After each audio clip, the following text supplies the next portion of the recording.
वाल्मीकि ऋषि के आश्रम में पहुंचे, प्रणाम किया। हे ऋषिवर, ये द्रौपदी का आपको कोटि कोटि सा प्रणाम है। और जैसे प्रणाम किया है, ऋषि ने तुरंत अपने हृदय से लगाया, बेटी, बाप को बेटी प्रणाम नहीं करती है।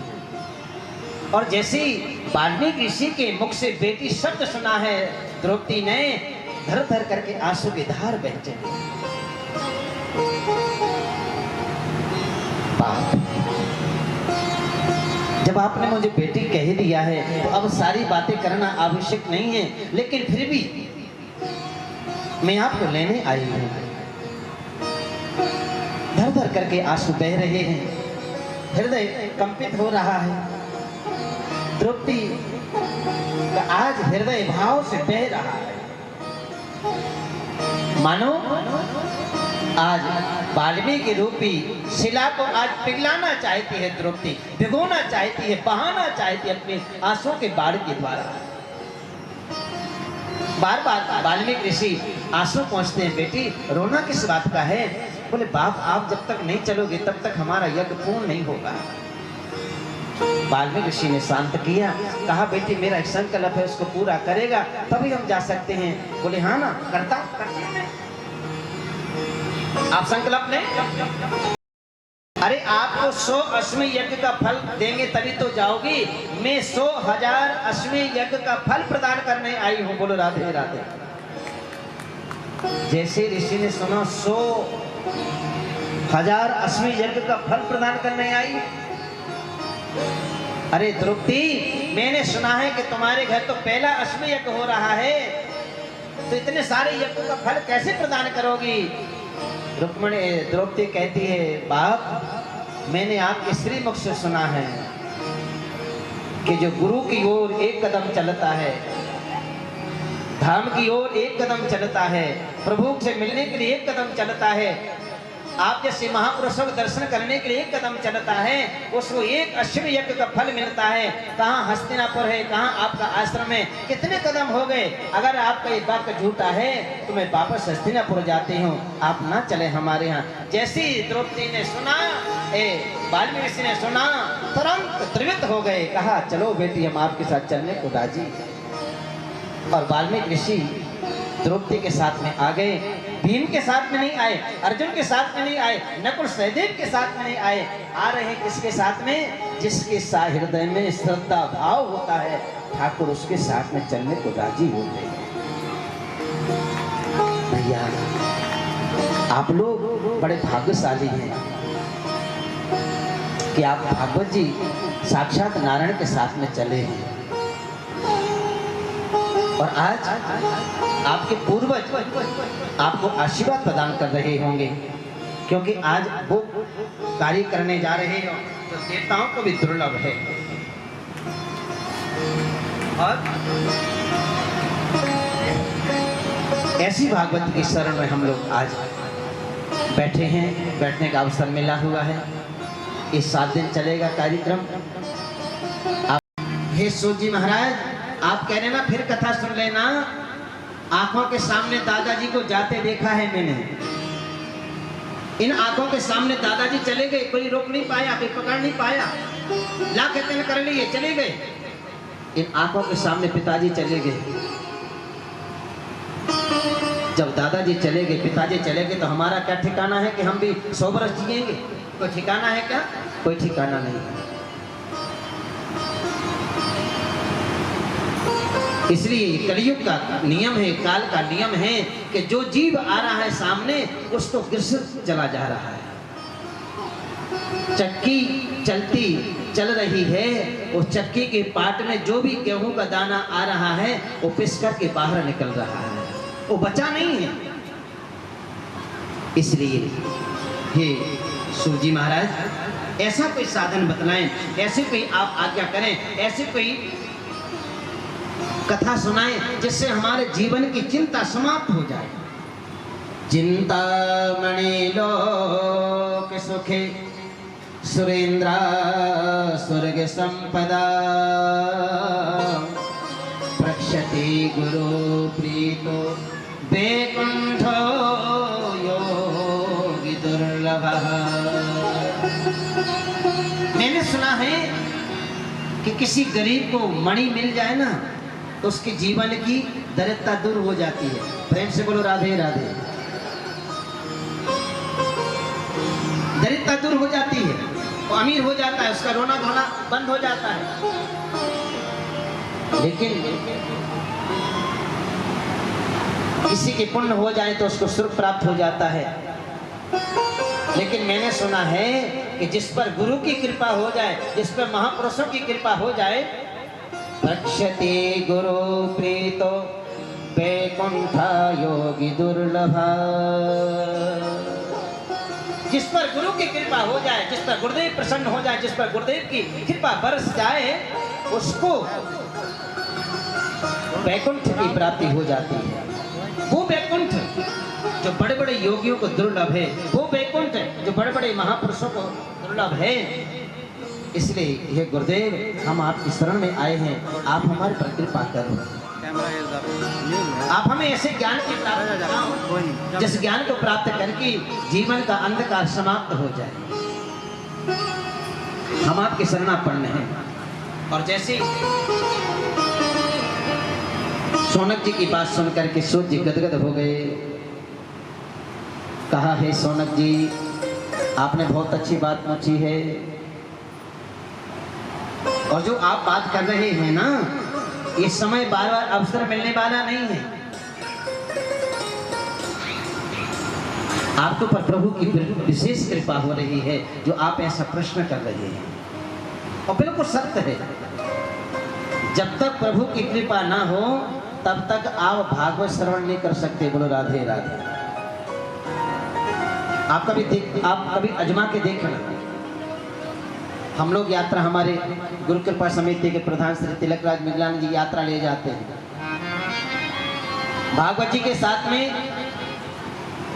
हजारों लोग जाते हैं यात्रा में, लेकिन यात्रा में हर व्यक्ति कथा नहीं सुन सकता है। कथा वही सुनते हैं यात्रा में जिन पर प्रभु की विशेष कृपा होती है। कुछ लोग घूमने चले गए, कुछ लोग कमरे में आराम कर रहे हैं। कथा कौन सुन रहे हैं? कथा वही सुन रहे हैं जिनको कथा भागवत सुनाना चाहते। बोलो राधे राधे। जिनको भगवान सुनाना चाहते हैं। और सोनक जी ने, सूत जी ने कहा कि सोनक जी, जन्मांतरे भवे पुण्यम तदा भागवतम लभे। ये भागवत की कथा जो मैं सुनाने जा रहा हूँ ना, ये कई जन्मों का पुण्य जब उदय होता है तब जाकर के कथा सुनने का शुभ अवसर प्राप्त होता है, एक जन्म का नहीं। परिवार, यश, कीर्ति, महाराज बहुत कमा रहे हैं लेकिन कुछ बच नहीं रहा है। पैसा बहुत है, बैंक भरे हैं, कोठियां बनी हैं, गाड़ी है, नौकर है, चाकर है, सब कुछ है, लेकिन घर में शांति नहीं। बुढ़ा रोते रोते मर गया। उसकी एक इच्छा पूरी नहीं हो पाई। क्या इच्छा थी? बोले इच्छा मेरी ये थी कि सब लोग बैठ करके एक साथ भोजन करें। बोलो राधे राधे। नहीं हो पा रहा, शांति नहीं है। और कई लोगों का जरा सा कमा रहे हैं, खूब खूब घर में धन धान की वृद्धि हो रही है। ये पितरों की कृपा से। मैंने कहा ये तो बहुत अच्छी बात है, 150 साल से काम कर रहे हैं, बहुत अच्छी बात है। तो ओम प्रकाश जी बोले वैसे तो नाम नहीं लेना चाहिए, हमारे हमसे बहुत बड़ी उम्र में है, हमारे बुजुर्ग हैं, सम्मान करना चाहिए। फिर मैंने कहा क्या करना चाहिए? बोले अब आप उनको भागवत सुना दीजिए। हम भागवत कराना चाहते। तब मेरे ध्यान आया कि जो आप 150 साल से उनके निमित्त जो दान कर रहे हो, पुण्य कर रहे हो, उस पुण्य के कारण आपके जीवन के धीरे धीरे धीरे धीरे धीरे कर्म सा पाप धुलते गए और आज आप सब लोग निर्मल हुए। और निर्मलता जैसी जीवन में आई तब उन्होंने आपको प्रेरणा दी कि अब भागवत कथा सुनो। बोलो राधे राधे। भागवत कथा वही सुन सकता है जिसका मन निर्मल है, छल कपट नहीं है। निर्मल मन जन सो मोहि पावा, निर्मल मन सो मोहि पावा, निर्मल मन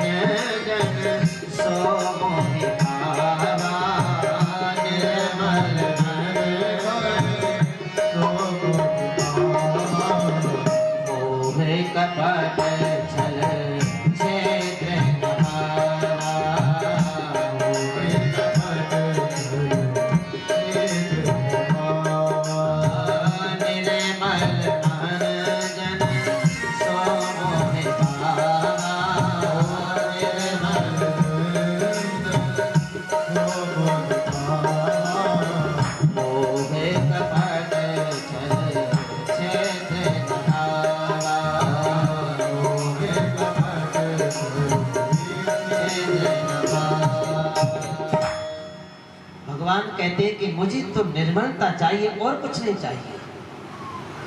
भगवान को कपटता बिल्कुल पसंद नहीं है, छल छिद्र बिल्कुल पसंद नहीं है। आपके घर एक सोने का बर्तन हो और उस सोने के बर्तन में अगर सुराग हो जाए तो क्या आपने उसको घर में रखोगे? सुनाने के जाओगे भैया इसके बदले दूसरा बर्तन दे दो। बोले क्यों? अरे तो सोने का है, रखो ना घर में, क्या बिगड़ता है? बोले महाराज ये फूट गया ना, इसके बदले दूसरा चाहते हैं।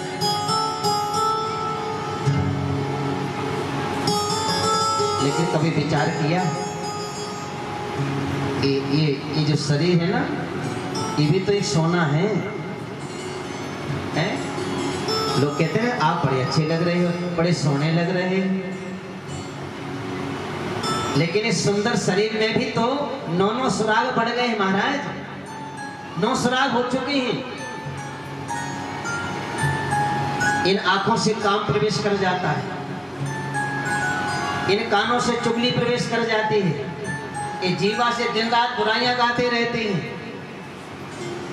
कभी आपने इन सुरागों को बंद करने का कोई आपने इंतजाम किया है? विभीषण जी जब भगवान के पास में आए तो विभीषण के अंदर निष्कपटता थी, कोई कपट नहीं था, कोई बनावट नहीं थी। भगवान कहते हैं कि आपको मेरे पास आना है, श्रृंगार करने की आवश्यकता नहीं है, आपको बनावटी बनने की आवश्यकता नहीं है, आपको कुछ बनने की आवश्यकता नहीं है। अरे जैसे पे हो वैसी आ जाओ, बनाऊंगा तो मैं। आपके घर छोटे छोटे बालक पूरे दिन गली में खेलें, उठा उठा मिट्टी अपने ऊपर डालें, हैं? और पूरा शरीर सारे कपड़े गंदे करके आते हैं, तो उनको कौन सुंदर बनाता है? माँ ही तो सुंदर बनाती है, क्या स्वयं बन जाते हैं? माँ सुंदर बना देती, फिर नए कपड़े पहनाती, फिर काजल लगाती, पाउडर लगा देती और फिर कहती जाओ खेल के आओ। भगवान कहना चाहते हैं कि जगत के लोग आपको सुंदर नहीं बनाएंगे महाराज, जगत के लोग तो आपको बिगाड़ने में लगे हैं। अगर सुंदर बनना है तो मेरे शरण में आ जाओ। हरि नाम नहीं तो जीना क्या, हरि नाम नहीं तो जीना, हरि नाम नहीं तो जीना क्या, हरि नाम नहीं तो जीना क्या, हरि नाम नहीं तो जीना क्या, हरि नाम नहीं तो जीना क्या, हरि नाम नहीं तो जीना क्या, हरि नाम नहीं तो जीना क्या, हरि नाम नहीं तो जीना क्या, हरि नाम नहीं तो जीना क्या, हरि नाम नहीं तो जीना। अमृत है हरि नाम जगत में, अमृत है हरि नाम जगत में, अमृत है हरि नाम जगत में, अमृत है हरि नाम जगत में। और विषय रस बिना क्या, हरि नाम नहीं तो जीना क्या, हरि नाम नहीं तो क्या, हरि नाम नहीं तो जीना क्या, हरि नाम नहीं तो क्या, हरि नाम नहीं तो जीना क्या, हरि नाम नहीं तो जीना क्या, हरि नाम नहीं तो जीना क्या, हरि नाम।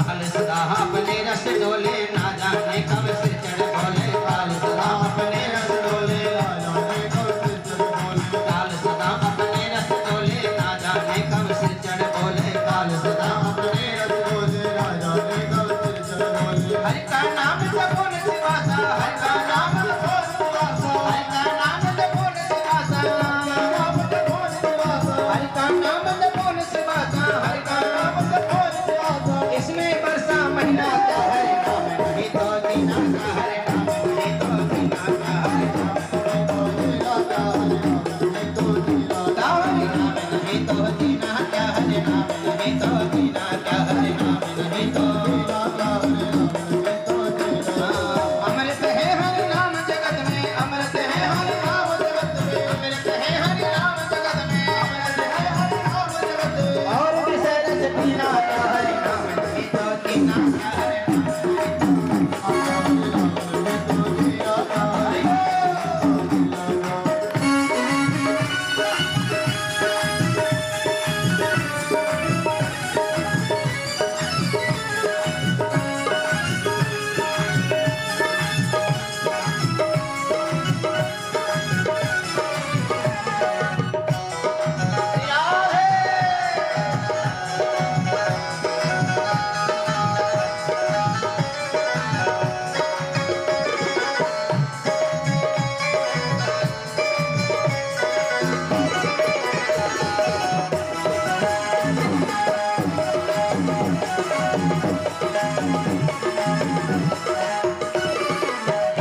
जाने से कोई लाभ होने वाला नहीं है। तीरथ है हरि नाम तुम्हारा, फिर क्यों फिरता मारा मारा। तीरथ है हरि नाम तुम्हारा, तीरथ है हरि नाम तुम्हारा, फिर क्यों फिरता मारा मारा। तीरथ है हरि नाम तुम्हारा, फिर क्यों फिरता मारा मारा। अंत समय हरि नाम न आवे, अंत समय हरि नाम न आवे, काशी और मदीना का हरि नाम ही तो दीना का हरि नाम ही तो दीना का हरि नाम। अमृत है हरि नाम जगत में, अमृत है हरि नाम जगत में, छोड़ किसे रस दीना का हरि नाम ही तो दीना का हरि नाम ही तो दीना का हरि नाम।